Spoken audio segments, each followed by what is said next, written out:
Bismillahirrahmanirrahim. Assalamualaikum warahmatullahi wabarakatuh. Oke teman-teman, di video kali ini saya akan coba bahas tentang algoritma decision tree menggunakan Python. Di video sebelumnya di Rumpun IT ini, di pertemuan keempat, kita sudah bahas tentang membuat decision tree secara manual menggunakan Excel. Nah, kali ini kita akan coba buat teman-teman untuk videonya ini decision tree dengan Python. Lalu setelah itu nanti kita akan coba juga panggil modelnya ini ke dalam dashboard website menggunakan Streamlit. Oke, langsung aja teman-teman untuk melihat cara membuat model decision tree secara sederhana dengan Python bisa dilihat pada video selanjutnya. Oke, seperti ini teman-teman. Jadi di sini saya kebetulan sudah membuat source code-nya, kemudian akan coba kita jalankan model menggunakan decision tree ini. Yang pertama teman-teman, di sini saya menggunakan import pandas dan skitlearn ya untuk encoder. Teman-teman bisa nanti menjalankan program di Python ini secara langsung gitu ya, menjalankan semua atau per blok seperti ini. Nah, saya akan coba jalankan aplikasinya itu per blok ya teman-teman ya, biar nanti kalau ada error itu gampang kita perbaiki. Nah, di sini teman-teman, pertama kita bisa langsung running library yang kita butuhkan ya, sementara seperti ini. Nanti akan ada library lain yang kita butuhkan, kita bisa panggil di source code berikutnya. Nah, kemudian di sini kebetulan saya menyimpan datanya itu di Google Drive teman-teman ya. Jadi saya bikin dulu nanti di drive saya itu di My Drive. Kemudian saya bikin nama folder data CSV. Kemudian file file yang saya miliki. Contoh di sini saya mau buat untuk aplikasi latihan main golf ya, seperti yang di video sebelumnya. Jadi di video sebelumnya di sini saya sudah coba buatkan ya teman-teman aplikasi untuk decision tree secara manual seperti ini. Nah, data-datanya juga nanti seperti ini teman-teman ya, ada cuaca cerah dan seterusnya, nanti bisa di-download untuk datanya, saya berikan nanti linknya. Nah, dari data ini teman-teman ya, saya upload ke data CSV di My Google Drive saya, di My Drive, kemudian saya buat folder. Lalu nanti di sini teman-teman bisa koneksikan antara Python Google Colab saya dengan Google Drive.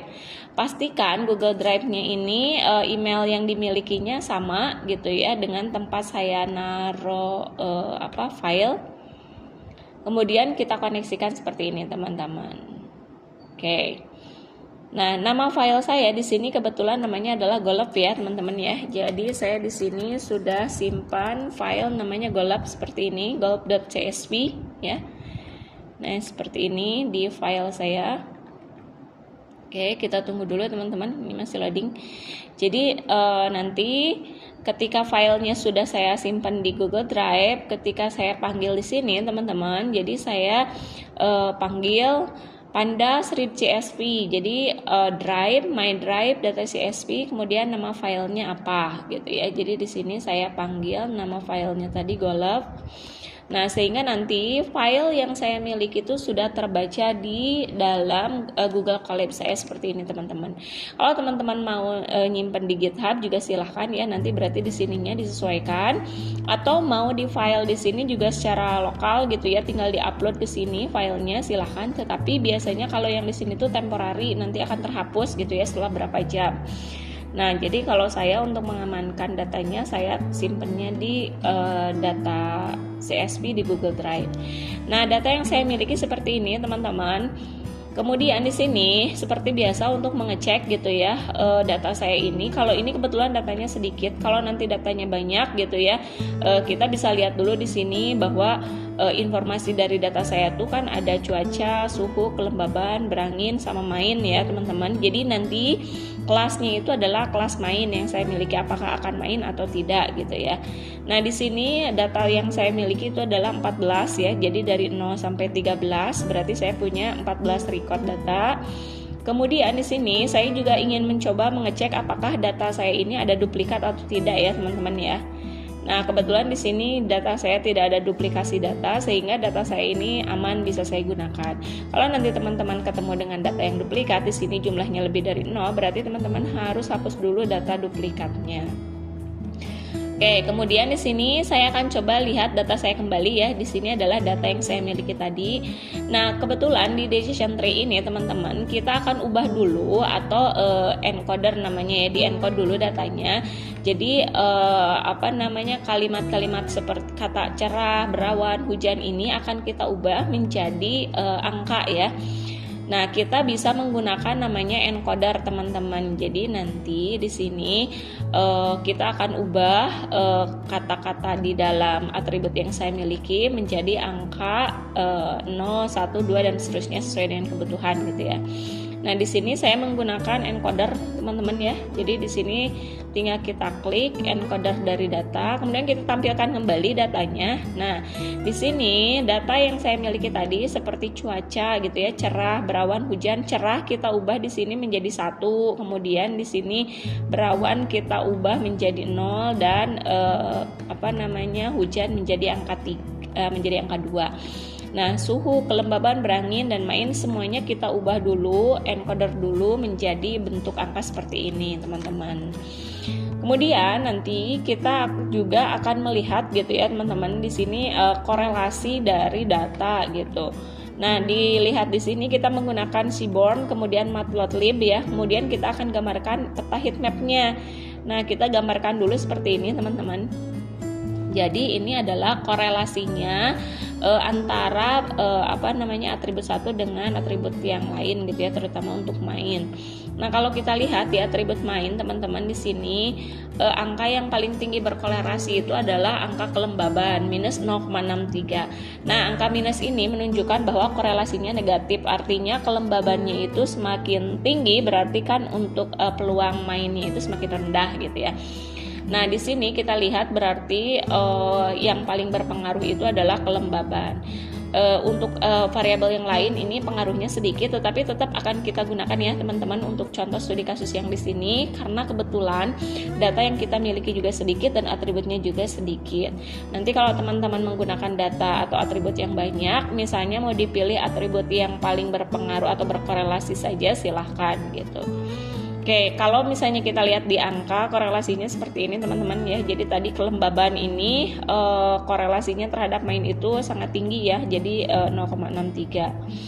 Oke, kemudian lanjutkan, kita akan coba untuk step berikutnya untuk modeling ya teman-teman. Di proses tadi di atas ya teman-teman, kalau misalnya teman-teman mau tambahkan cek box plot gitu ya untuk melihat outlier dan seterusnya, silakan, itu akan lebih bagus gitu. Tapi di sini saya akan coba langsung dengan cara sederhana langsung ke modelnya teman-teman. Jadi nanti di sini saya langsung buatkan modelnya ini, kita akan membagi dua data dulu gitu ya, dimana datanya ini nanti akan ada X dan Y, dimana X ini adalah sebuah data yang kita miliki di sini ya, dimana X-nya itu cuaca, suhu, kelembaban sama berangin, dan Y atau main ini adalah label yang akan kita lakukan proses klasifikasi. Nah, sehingga di sini ketika saya running di sini ya, saya membagi data dulu. Jadi ini adalah X saya. Jadi data X saya itu seperti ini, dan Y saya nanti isinya adalah atribut main saja. Nah, kemudian di sini teman-teman, karena kita sudah membagi data menjadi X dan Y ya, kita juga di sini coba bagi datanya ini 20% untuk tes, kemudian 80%-nya itu untuk training. Jadi kalau misalnya saya punya data tadi 14 data, berarti untuk data trainingnya itu ada 11 data dengan 4 atribut. Kemudian untuk testingnya saya punya 3 data atau 20%-nya dari 14 ya. 20%-nya dari 14 data itu adalah 3 data gitu. Kemudian di sini teman-teman, setelah kita bagi datanya sebanyak 80 untuk training dan 20 untuk testing, kita coba membangun model decision tree-nya. Nah, di sini decision tree-nya bisa dilihat source code-nya seperti ini, teman-teman. Ya, jadi ini adalah decision tree classifier. Saya sudah buat seperti ini. Kemudian di sini ini untuk tes kita hapus aja ya, tidak usah memprediksi di sini. Kemudian ini udah terbangun nih model decision tree yang kita miliki. Nah, kemudian di sini adalah teknik gitu ya atau source code untuk melakukan confusion metric atau mengecek akurasinya teman-teman. Teman-teman bisa lihat di sini source code-nya. Jadi di sini kebetulan teman-teman akurasi untuk testing saya tuh 100% gitu ya, akurat.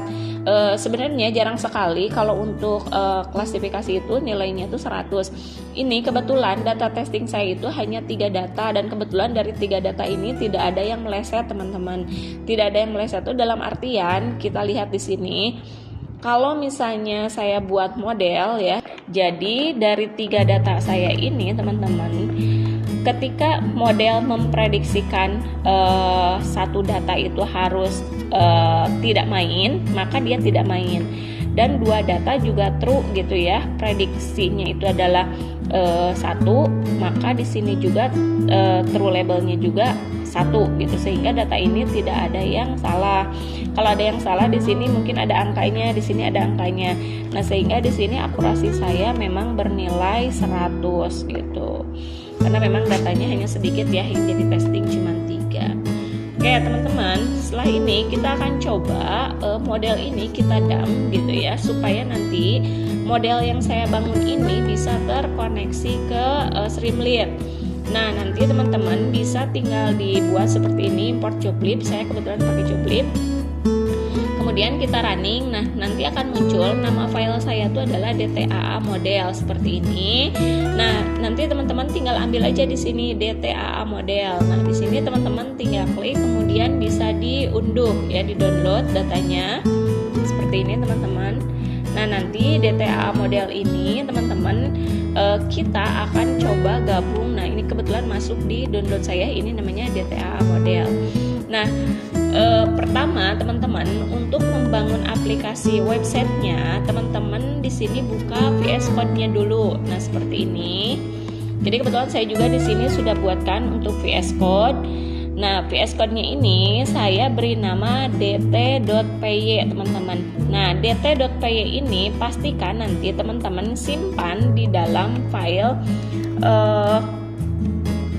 yang sama gitu ya. Nah, kebetulan saya di sini menyimpan filenya itu di data mining gitu ya, kemudian di decision tree. Nah, saya nyimpan filenya DTAA itu di sini. Kemudian file VS Code juga teman-teman pastikan juga simpan di dalam file yang sama di sini juga gitu ya. Jadi ada DTAA model yang saya punya, kemudian file VS Code saya di sini. Nah, file VS Code ini nanti simpan dalam bentuk .py karena ini dalam bentuk Python ya, teman-teman. Nah, di sini teman-teman saya buatkan source code-nya seperti ini. Saya butuh Streamlit, kemudian saya beri nama st ya, Streamlit-nya, kemudian pandas untuk baca data, dan joblib gitu ya untuk membaca model yang tadi saya bangun.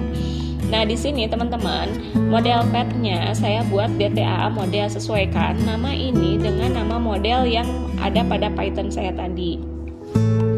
Kemudian nanti di sini saya buatkan ya try sama except ini untuk melihat apakah model saya berhasil atau tidak untuk dimuat. Kalau misalnya nanti modelnya gagal dimuat, maka akan memberikan pesan gagal memuat model. Nah, kemudian untuk mapping di sini saya punya 2 label ya, iya dan tidak gitu ya untuk label main. Jadi teman-teman nanti bisa lihat jawabannya itu akan ada 2 gitu ya untuk main golf ini. Kemudian di sini juga saya beri judul prediksi main golf decision tree. Kemudian saya di sini karena saya punya 4 variabel, cuaca, suhu, kelembaban, berangin, saya bikin dulu untuk select box-nya ya. Jadi nanti biar audiens tuh bisa memilih atau user tuh bisa memilih nanti cuacanya itu apakah berawan, cerah atau hujan. Kemudian suhu juga sama, apakah dingin, panas atau sejuk. Kemudian kelembaban juga nanti ada select box-nya. Kelembaban itu ada normal dan tinggi. Kemudian berangin itu benar atau salah. Nah, kemudian untuk memetakannya gitu ya, karena kan kita tadi menggunakan pemetaan. Berawan itu tadi nilainya adalah 0, cerah 1, kemudian hujan 2. Kemudian untuk mapping suhu ada dingin, panas, sejuk gitu ya, sesuai dengan isi pada tabel yang saya miliki tadi gitu ya di sini nih. Jadi saya kan udah mapping atau di encoder. Nah, jadi di sini suhu itu 1 itu apa, 2 itu apa, 0 itu apa gitu ya. Nah, kita masukkan ke dalam mapping sini. Kemudian di sini juga ada untuk konversi. Kemudian data inputnya ini teman-teman ya, jadi ada cuaca, suhu, kelembaban berangin. Kemudian ini saya punya button gitu ya, button untuk mengklik prediksi. Nah, kemudian teman-teman, ini model dari Python sudah kita masukkan ke dalam ke dalam dt.py saya ya, ke sini di VS Code. Kemudian teman-teman, untuk memanggilnya ke web, di sini saya menggunakan Anaconda From ya teman-teman. Jadi boleh teman-teman nanti install dulu Anaconda Navigator. Kemudian bisa diklik nanti ada Anaconda From. Nah, di sini mungkin banyak cara ya teman-teman. Ada yang langsung di VS Code, silahkan. Tapi kebetulan dalam cara ini saya menggunakan Anaconda From. Nah, di sini teman-teman, teman-teman bisa klik dulu tempat saya menyimpan file, 2 file tadi, ada dt dan dta model. Nah, teman-teman bisa klik kanan di copy address, kemudian nanti di sini di Anaconda From-nya tinggal klik sini, kemudian Ctrl V ke alamat yang saya tuju. Nah, seperti ini. Kemudian untuk memanggil modelnya saya panggil Streamlit, kemudian di sini ada run. Nah, nama file saya di sini kan tadi dt.py ya, teman-teman. Jadi pastikan nama file yang untuk nyimpen data di Python itu disesuaikan. Misalnya kalau di sini dt.py, berarti saya juga manggil di sini run dt.py seperti ini. Nah, sehingga nanti kita tunggu teman-teman, ketika kita panggil run seperti ini, nah kita akan terkoneksi langsung ke websitenya seperti ini. Nah, kita tunggu dulu, Streamlit di sini sedang running ya teman-teman.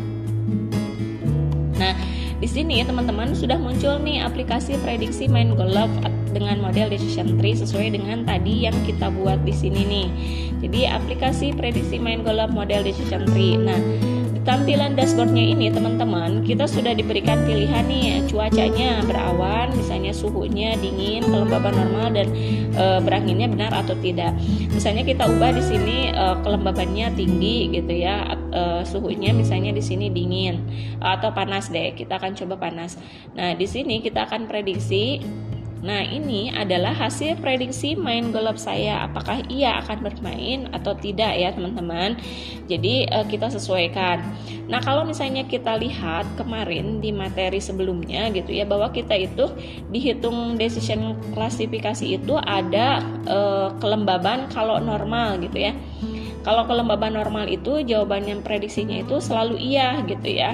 Nah, kenapa? Karena kemarin dihitung klasifikasi, silahkan buka lagi di video rumpun IT di bagian 3. Oke teman-teman, seperti itu untuk video kali ini. Kita akan coba ketemu lagi untuk video membuat aplikasi dashboard sederhana menggunakan teknik naive Bayes dan yang lainnya di algoritma data mining.